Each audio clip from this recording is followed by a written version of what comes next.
లబ్ధిదారైన జగనన్న విద్యా దీవెన లబ్ధిదారైన విద్యార్థిని తన అంతరంగాన్ని పెద్దల సమక్షంలో గౌరవ ముఖ్యమంత్రి గారితో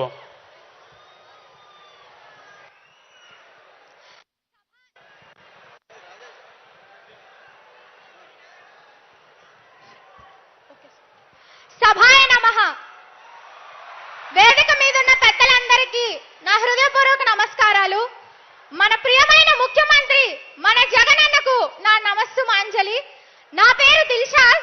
మా నాన్నగారు షేక్ కాసిం, మా అమ్మ మస్తాని. మాదొక పేద కుటుంబం అన్న. మా నాన్నగారు ఒక ప్రైవేట్ ఎంప్లాయీ. ఆయన జీతం మీదే మా ఇల్లు గడుస్తుందన్న. ఎన్నో ఆర్థిక ఇబ్బందులు పడుతూ ఇంటర్మీడియట్ పూర్తి చేశాను. ఇప్పుడు నేను వెలగపూడి రామకృష్ణ సిద్ధార్థ ఇంజనీరింగ్ కాలేజ్లో సివిల్ ఇంజనీరింగ్ 3వ సంవత్సరం చదువుతున్నానన్నా. ఇంటర్మీడియట్ అయిపోయిన తర్వాత ఎంసెట్ ఎగ్జామ్ రాయడానికి కాలేజ్కి వెళ్ళినప్పుడు ఆ కాలేజ్ ఫెసిలిటీస్ చూసి, అక్కడ ఇన్ఫ్రా చూసి, అరే చదివితే ఇలాంటి కాలేజ్లో కదా చదువుకోవాలి, ఇలాంటి కాలేజ్లో చదివితే కదా మంచి ఫ్యూచర్ ఉంటుంది అని ఎన్నో కలలు కన్నానన్నా. కానీ అప్పుడు అంత ఆర్థిక స్తోమత లేదు, చదివించేంత డబ్బులు లేవు. అప్పుడు వచ్చారన్నా మీరు, నేనున్నాను, నేను విన్నాను అంటూ. అన్నట్టుగానే, మాట ఇచ్చినట్టుగానే విద్యా దీవెన అంటూ ఎందరో మంది విద్యార్థులను దీవించారన్నా మీరు. అలాగే మీ దీవెనలతోనే ఏ కాలేజ్లో అయితే నేను చదవలేను అనుకున్నానో అదే కాలేజ్లో ఇప్పుడు నేను సివిల్ ఇంజనీరింగ్ చేస్తున్నానన్నా. అది మీ గొప్పతనమే అన్నా. విద్యా దీవెనే కాకుండా వసతి దీవెన కూడా నేను మీకు అందిస్తాను చెల్లి. ఎలాంటి వాటికి మీరు వెనకాడకూడదు, ఎలాంటి ఇబ్బందులు మీరు పడకూడదు అని అప్పుడు కూడా మీరు మాకు తోడుగా నిలిచారన్నా. నేను హాస్టలర్ కాదన్నా, డే స్కాలర్. రోజు బస్సులో వెళ్ళొస్తూ ఉంటాను. మీరు ఇచ్చిన ఆ వసతి దీవెన డబ్బుల్ని నేను కోర్సులు నేర్చుకోవడానికి వాడానన్నా. వసతి దీవెన, విద్యా దీవెన అంటూ విద్యా దీవెన 1,32,000 రూపాయలు నా ఫీజుని మీరు చెల్లించారన్నా 2 సంవత్సరాలు. ఆ వసతి దీవెన డబ్బుల్ని మా కరికులంలో ఉండే కోర్సులు ఆటో క్యాడ్, రెవిట్ వాటిని నేర్చుకున్నానన్నా నేను. అంతేకాకుండా స్టాట్ ప్రో కూడా ఇప్పుడు నేర్చుకుంటున్నాను. దీనివల్ల మా కోర్ సబ్జెక్ట్లో సాఫ్ట్వేర్స్ అన్నిటి మీద నాకు గ్రిప్ వచ్చిందన్నా.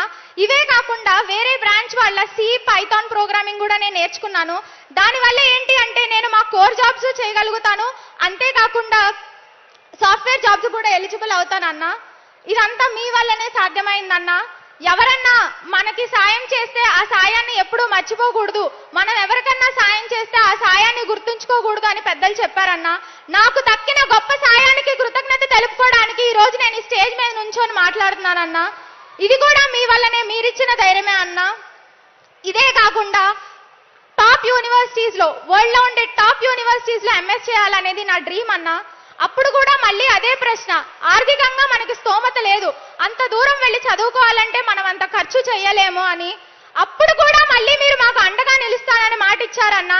విదేశీ విద్యా దీవెనతో దాదాపు 1 కోటి రూపాయల వరకు ఈ అన్న నీకు అండగా నిలుస్తాడు, ఎక్కడికన్నా వెళ్ళి నువ్వు చదువుకో చెల్లి అని మీరు అమలు చేశారన్నా. ఇదే కాకుండా ఆనాడు వేమన గారు పట్టు పట్టరాదు, పట్టి విడువరాదు, పట్టెనేమి బిగియ పట్టవలయు, పట్టి విడుట కన్న పడి చచ్చుటే మేలు అని చెప్పారన్నా. ఇప్పుడు కూడా మీరు యువతకి అలాగే ప్రోత్సాహం ఇస్తారన్నా. మీరు ఏదన్నా పట్టుపట్టి చెయ్యాలనుకుంటే, చదవాలనుకుంటే ఈ అన్న మీకు తోడుండి మీతో నడుస్తాడు అని మీరు అందరికీ భరోసానిచ్చారన్నా. ఇదే సందర్భంగా ఇంకొక మాట చెప్తానన్నా. మాల్కమ్ గ్లాడ్వెల్ అనే ఒక ఇంగ్లీష్ రైటర్ ద అవుట్లయర్స్ అనే ఒక బుక్ రాశారన్నా. అందులో 10,000 అవర్స్ థియరీ అని ఒక థియరీ ఉంటుందన్నా. అందులో ఏంటి అంటే ఎవరన్నా ఒక వ్యక్తి 10,000 అవర్స్ ఒకే పనిని కంటిన్యూస్ గా చేస్తే వాళ్ళు దాంట్లో నిష్ణాతులు అవుతారంటన్నా, రెనాట్ ప్రొఫెషనల్స్. అలాగే అంత టైం స్పెండ్ చేసిన వాళ్ళందరూ ఇప్పుడు వరల్డ్ లో టాప్ ప్రొఫెషనల్స్ అయ్యారన్నా. అలాంటిది మీరు ఆ 10,000 అవర్స్ ప్రజల మధ్యలో గడిపారు కాబట్టి ఇంత గొప్ప రాజకీయ నాయకుడు అయ్యారన్నా ఈ రోజు.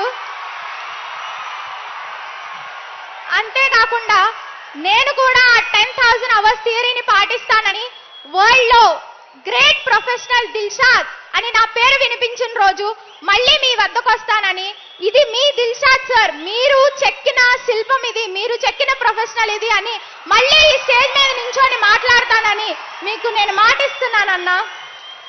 మీలాంటి యంగ్ మినిస్టర్ చేతుల్లో రాష్ట్రం ఉన్నందుకు మీరు తీసుకొస్తున్న కొత్త కొత్త రిఫార్మ్స్, మీ ఐడియాలజీస్, సచివాలయాన్ని తీసుకొచ్చి మన గాంధీ గారి కళ అయిన గ్రామ స్వపరిపాలనను ఇంకా ఇలాంటి ఎన్నో ఇన్నోవేటివ్ వచ్చి మా యూత్కి ఎంతో ఇన్స్పిరేషన్గా నిలుస్తున్నారన్న మీరు.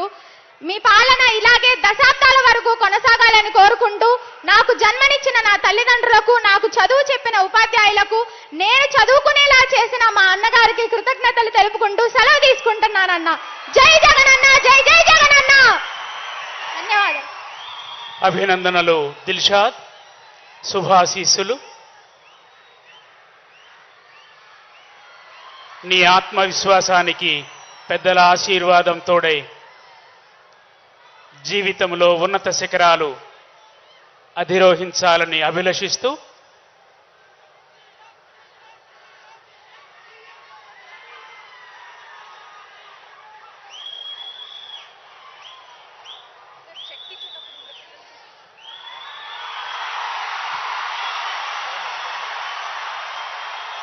గౌరవ ముఖ్యమంత్రులు